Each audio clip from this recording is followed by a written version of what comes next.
صورتحال یہ ہے کہ اصل یہ ہے کہ ہم لوگ دوسروں کو قرآن پہنچانا، قرآنی دین پہنچانا تو دور کی بات ہے، حالانکہ قرآن پہنچانا یہ ہماری ذمہ داری تھی۔ بلغوا انی، ان کے نبی نے بتایا تھی یہ بات، بلغوا انی ولو آیا،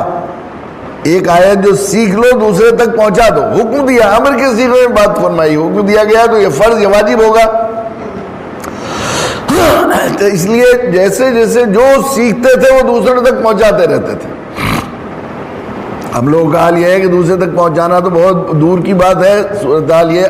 اتنا روز روز یہ واقعات سننے کو ملتے رہتے ہیں کہ غیر مسلم کتنے دنوں سے قرآن طلب کر رہا ہے اور ہم پہنچاتے نہیں، اور ہم مسلسل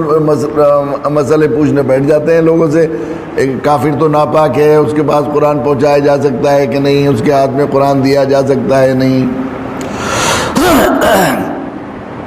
صحابہ کرام رضی اللہ تعالیٰ عنہ سے زیادہ، اللہ کے نبی سے زیادہ قرآن کے احترام کو کوئی جانتا ہو؟ کوئی بڑے بڑے کافر بادشاہوں سے، جن کے یہاں عام آدمی سے تو اس کی امید بھی نہیں۔ عموماً یہ ہوتا ہے کہ خصوصاً ہمارے ملک میں، ہندوستان میں تو دھرم سے متعلق کسی وقت وقتی طور پر جنون پیدا ہو جائے وہ تو دوسری بات ہے، لیکن مذہب اور دھرم سے یا کسی روحانیت سے تعلق رکھنے والی کوئی چیز بھی ہو، اس کا آخری درجے میں ہمارے یہاں برادران وطن ہندو بھائی احترام کرتے ہیں۔ مسجد کے سامنے سے گزرتے ہیں، آج بھی گزرتے ہیں تو ہاتھ جوڑ کر سر جھکا کر گزر جاتے ہیں۔ کسی مزار کے سامنے سے گزرتے ہیں تو فوراً گزریں گے، حالانکہ کیسی منافرت ہو، اندر سے نفرت بھی ہو، کسی مذہبی تنظیم کے اس کا رکن بھی ہو، کوئی بجرنگ دل اور شیو سینا کا بھی ہو، تو جب وہ مذہبی جگہ سے نکلے گا، مزار سے، درگاہ سے، خانقاہ سے، تو وہ احترام کے ساتھ نکلتا ہے۔ یہاں پر تو عام آدمیوں کا تو ہے نہیں، لیکن بادشاہوں، امیروں، رئیسوں، جو جن کے ذہن میں جو ہے بادشاہت کا رعب بھی ہے، زوم بھی ہوتا ہے کہ ہم بادشاہ ہیں، جیسے جو ہے قیصر و کسریٰ تو اس وقت کی سپر پاور تھی، یمن کے بادشاہ، حبش کے بادشاہ، اور کہاں کہاں کے بادشاہ ہیں، لیکن اللہ کے نبی صلی اللہ علیہ وسلم نے خطوط بھیجے، اور خطوط میں پوری آیتیں قرآن مجید کی بعض دفعہ صورتیں لکھ کر بھجوا دی۔ قرآن مجید کی ایک آیت کا احترام جتنا درکار وہ ہے، جو اس کے لیے مسائل ہیں کہ اسے بے وضو، قرآن کو جس طرح کے مسائل جس طرح ہیں کہ قرآن کو بے وضو نہیں چھونا چاہیے، ناپاکی حالت میں ہاتھ چھونا نہیں چاہیے، اسی طرح مسلمانوں کے لیے ایک آیت جس کاغذ پر لکھی ہوئی ہو وہ بھی قرآن کے حکم ہے۔ لیکن ہمارے یہاں اسی کا چلا رہتا ہے۔ ہمارا افسوس تو یہ ہے کہ ہم نے قرآن مجید کے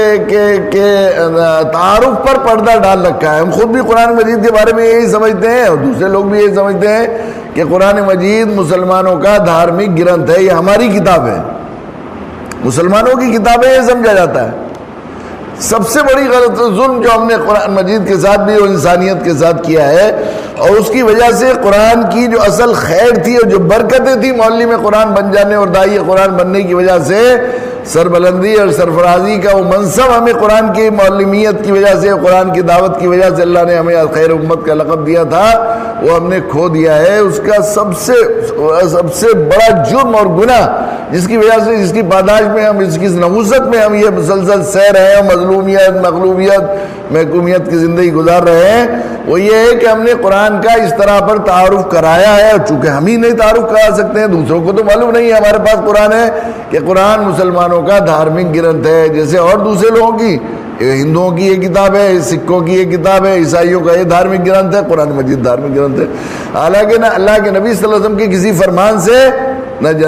قرآن مجید کی ایک آیت سے کوئی بڑے سے بڑا وہ بھی آدمی اس بات کا دعوے دار کہ قرآن مسلمانوں کا دھارمک گرنتھ ہے یا مسلمانوں کی مذہبی کتاب ہے، یہ ثابت نہیں کر سکتا کہیں ایک لفظ قرآن میں اس طرح کا آیا ہو کہ مسلمانوں کی دھارمک گرنتھ۔ قرآن نے جا بجا یہ بات کہی ہے، ہدی للناس فرمایا، ہدی للناس،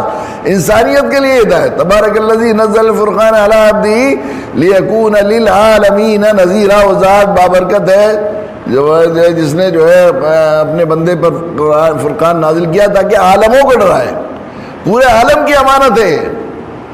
عالم کے ایک کونے تک، جنات و انسان تک پہنچانے کی ہماری ذمہ داری۔ اللہ کے نبی کی بعثت صرف انسانوں تک نہیں، جنات تک بھی تھی، وہ جہاں بھی ہوں، صرف زمین میں نہیں، کہاں جہاں تک بھی جائیں گے وہیں تک ان تک پہنچانے کی ذمہ داری ہماری، اور سب کی کتاب ہے۔ قرآن مجید کے سلسلے میں کیسی زیادتی کی بات ہے یہ عموماً.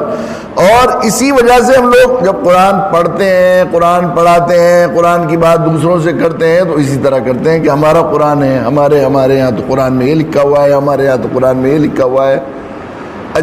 جب وہ یہ اب چونکہ ہم نے ایسا تعارف کرایا ہے تو وہ لوگ بھی یہی سمجھتے ہیں کہ مسلمانوں کا دھارمک گرنتھ ہے. یہ تعارف کہ یہ مسلمانوں کا دھارمک گرنتھ ہے، از خود اگر وہ قرآن کی طرف آئے تو ایک طرح سے حجاب اور ایک پردہ اور ایک رکاوٹ ایک دیوار بن کر حائل ہے.